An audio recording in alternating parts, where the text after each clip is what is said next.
Welcome. Good morning. So let's begin the invocation.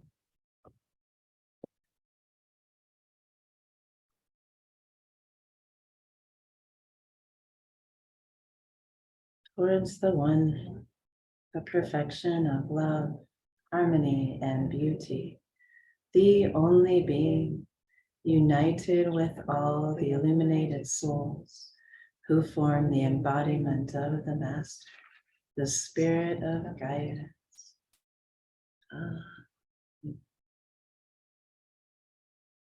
We'll visit the elemental breaths and we'll be attuning to the Aramaic words that are connected with these breath elements. So we'll begin with the breath of earth. You're breathing in through the nose and breathing out through the nose. You breathe in Allah, and breathe out Ar. Allah being the source of all, and Ar being the word for earth, or that individual being, the particle. As you breathe, just feeling support of your bones and ligaments where they're touching on the ground.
I'm visiting the breath of water, the element of water, breathing in through the nose, breathing out through the mouth.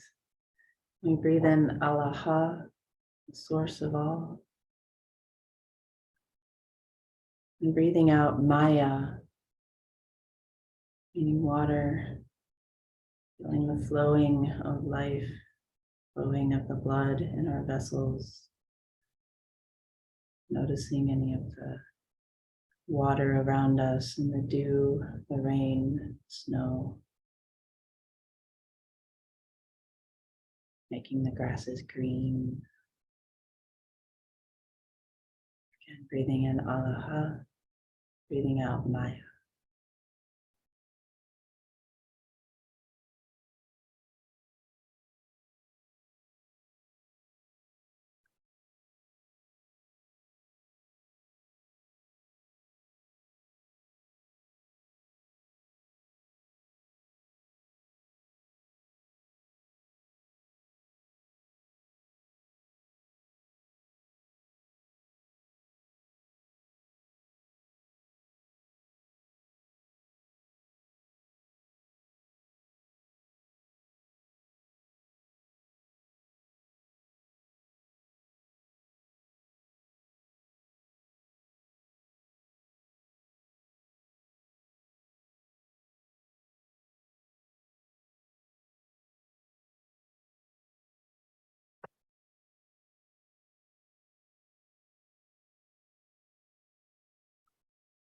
We'll visit the element of fire, breathing in through the mouth and breathing out through the nose. Breathing in Allah, breathing out Nuhra. Nuhra being the fire, the light, the intelligence within each one of us and all around us. Breathing in through the mouth, Allah. Breathing out through the nose, Nohra.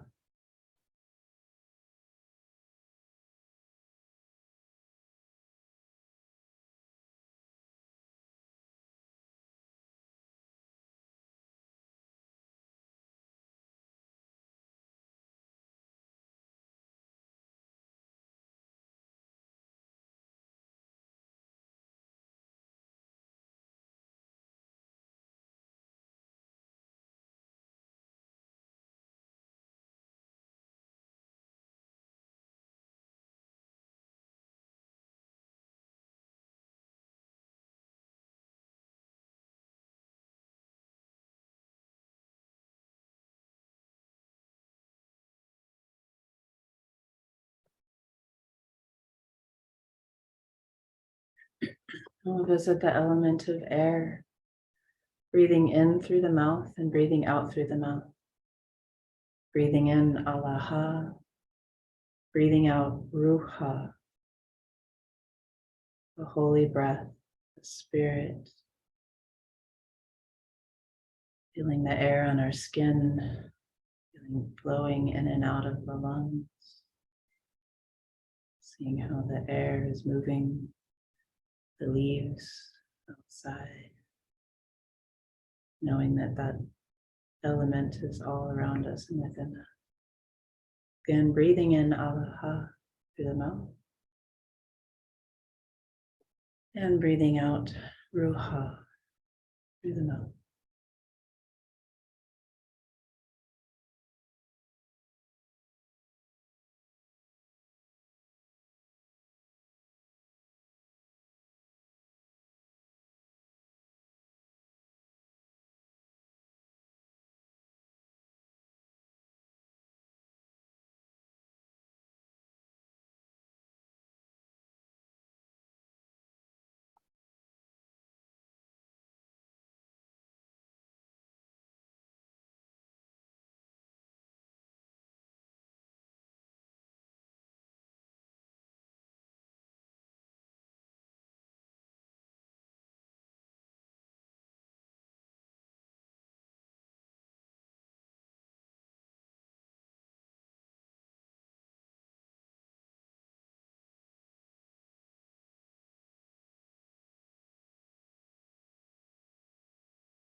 And we'll visit the breath of ether, breathing in Allaha, breathing out Allaha. This breath can be whatever feels natural for you, either through the nose or through the mouth, or maybe both. Just noticing how the breath is breathing you, that source of all breath, the origin, that we are within that breath and that source. Breathing in Allaha and breathing out.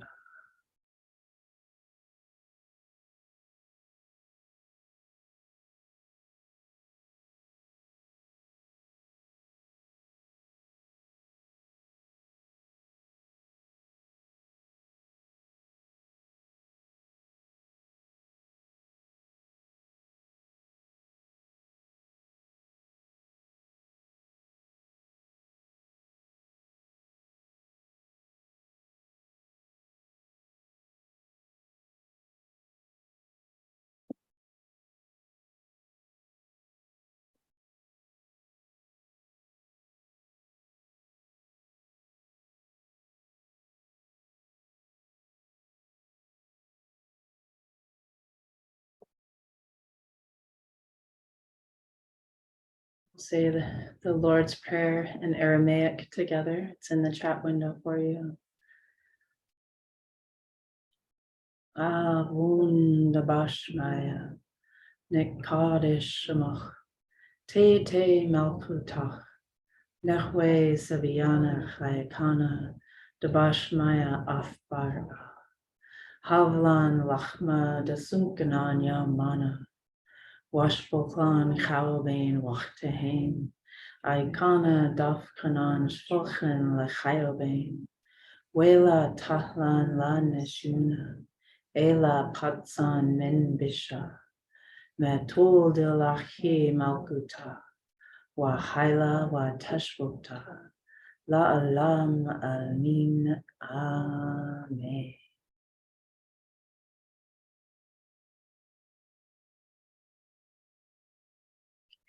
So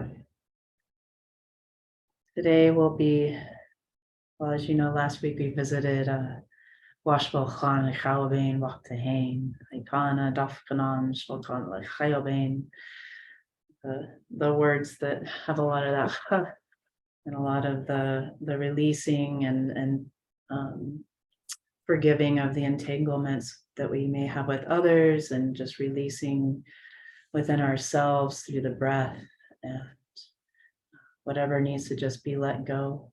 So hopefully you were able to tap into that this week. And now we're moving on to Wela Tahlan La Neshuna Ela Patsan Minbisha.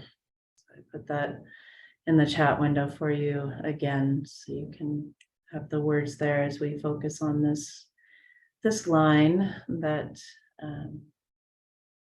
traditionally has been translated as lead us not into temptation, but deliver us from evil. And I'm going to be reading from Sadi's book again on this line, but just kind of relating it to the last line of noticing those knots and where we get entangled. And just in this line, I think there's a realization and honesty about that we are in these human bodies. There is limitation, but sometimes within that awareness of our limitation, we can also find freedom. So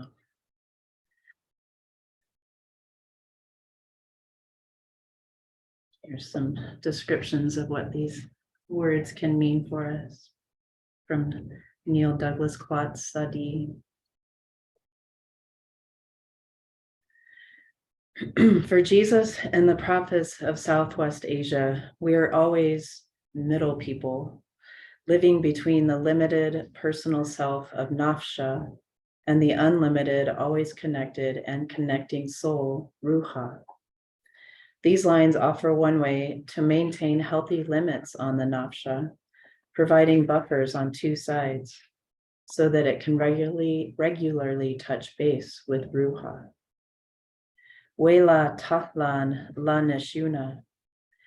First things first, most people are simultaneously shocked and relieved to hear that the Aramaic word tahlan means to enter rather than to lead.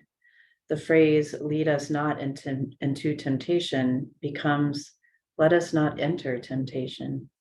According to the early 20th century Aramaic Christian scholar George Lamsa, those who translated Jesus's Aramaic into Greek simply mistook the passive voice of the verb for the active one.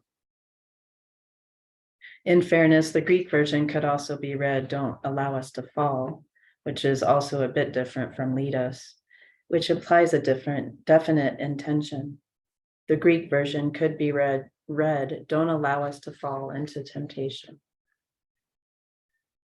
The first word, really, two for us, way and la, means and not.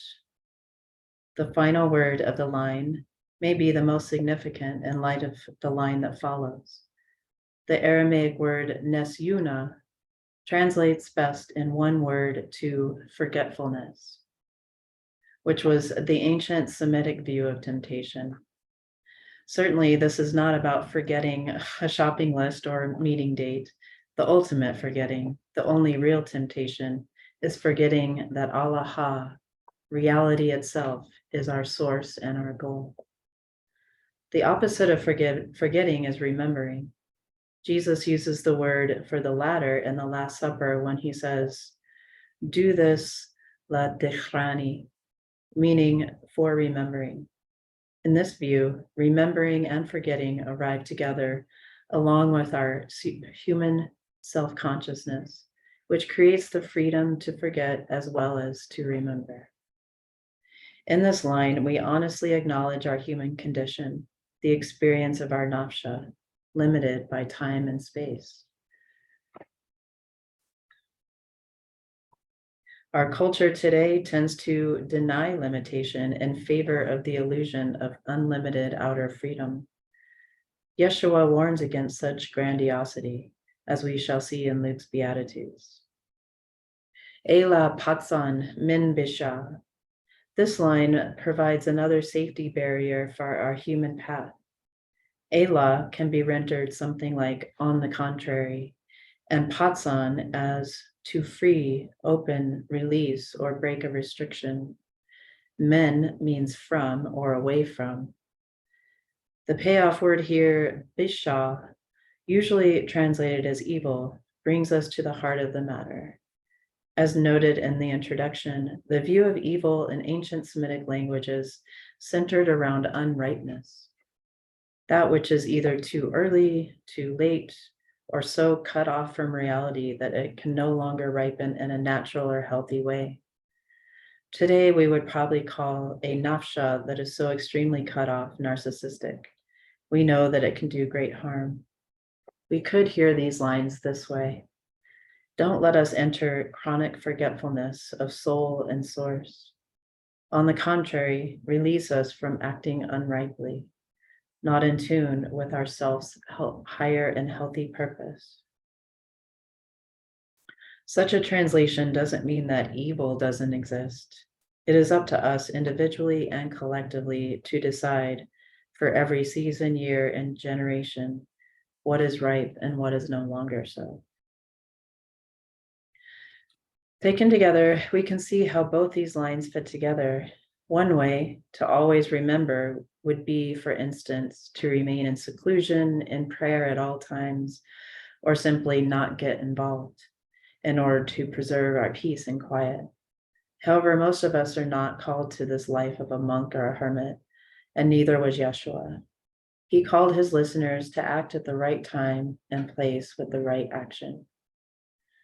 I am often asked why Jesus phrased this all in the negative. He could have easily said, help us remember and act rightly. However, this would again be to deny that forgetfulness and unrightness happen in us. The first step to avoiding them is to acknowledge them in oneself. This returns us to the image of holy wisdom, Hakima in Aramaic, gathering creation as a community of voices, both ripe and unripe. In Luke 14, Jesus retells the story from Proverbs in a different way, as a parable about a man who invited people to a dinner party. Since his A-list and B-list guests were too busy to attend, he then invited everyone on the street. Acknowledging both the invited and unwanted guests in one's psyche is about simple self-honesty, a theme that Yeshua returns to frequently in the Beatitudes. Again, we have Wela Tavlan La Neshuna, Ela Patsan Min Bisha. Don't let us enter chronic forgetfulness of soul and source. On the contrary, release us from acting unrightly, not in tune with our soul's healthy purpose.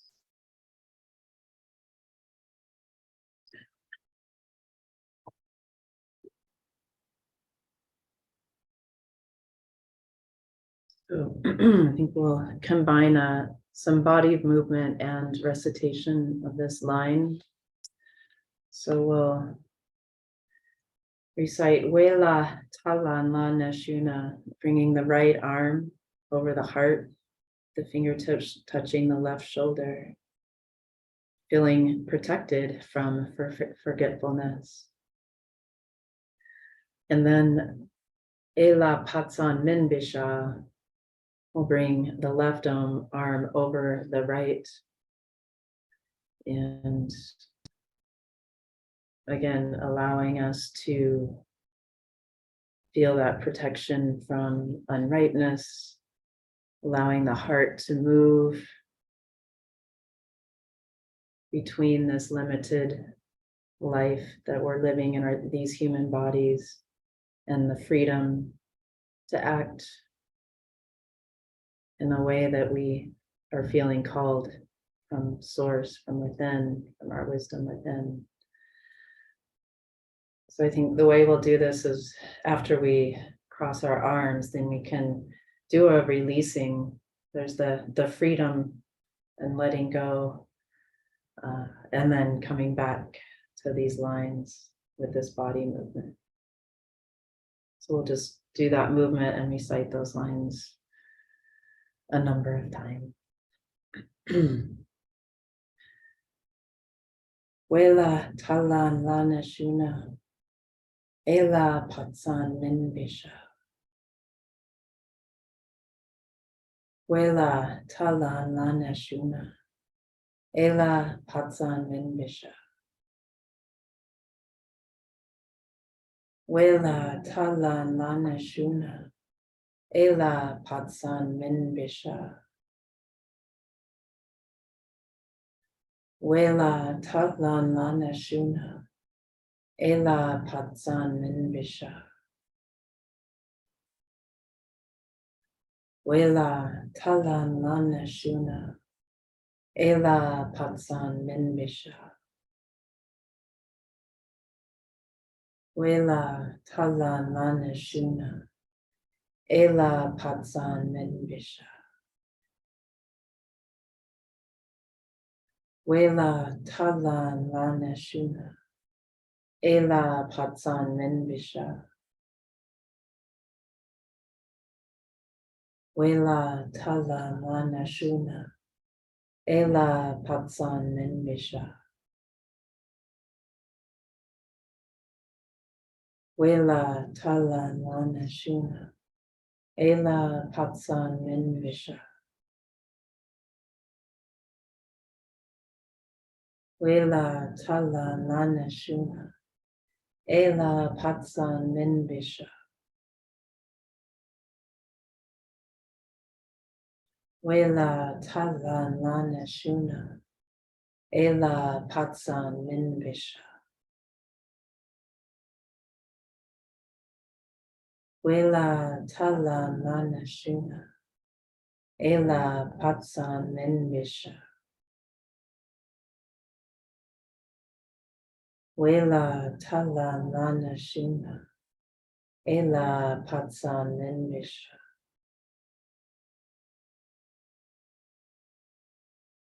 Wela talan lana shuna, ela patsan minbisha.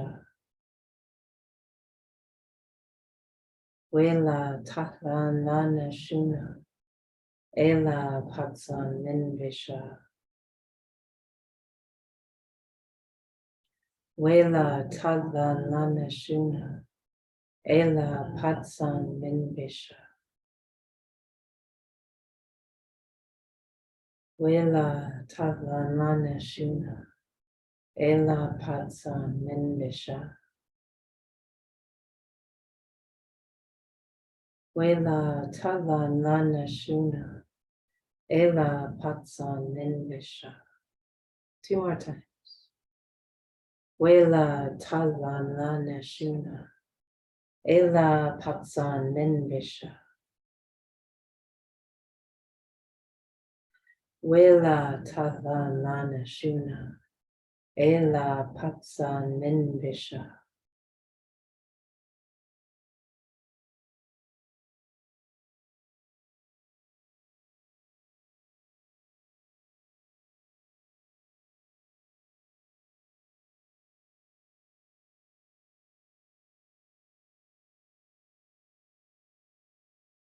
Just letting this freeze beyond the breath. You can hold this over your heart and, like as I was saying, let the heart find its way between limitation and freedom, inviting all the guests to the table.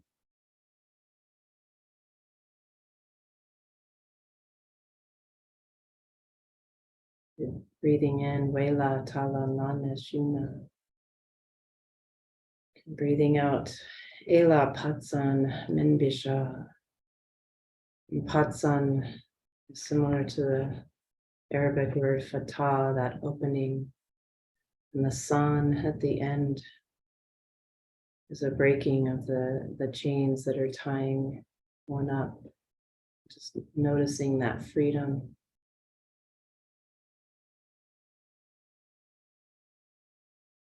And breathing in Wela Tala Manashuna. And breathing out Ela Katzan Menbisha.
Wela tahan manashuna.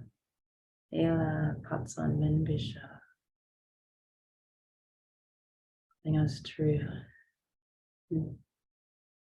not fall into forgetfulness. Keep us from acting unrightly. Being aware that our limitations in this human body, we will be forgetful, we will act unrightly. Help us to be less forgetful and to allow the freedom to act in a way that serves our higher purpose in our life right here, right now.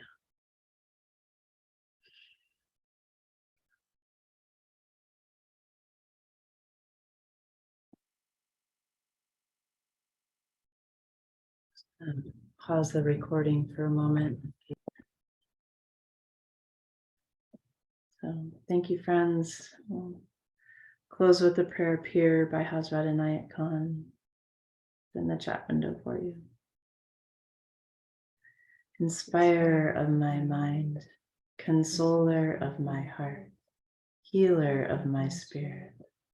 Thy presence lifteth me from earth to heaven. Thy words flow as a sacred river. Thy thought riseth as a divine spring. Thy tender feelings waken sympathy in my heart. Beloved teacher, thy very being is forgiveness. The clouds of doubt and fear are scattered by thy piercing glance. All ignorance vanishes in thy illuminating presence. A new hope is born in my heart by breathing thy peaceful atmosphere. O inspiring guide, through life's puzzling ways, in thee I feel abundance of blessing. Amen.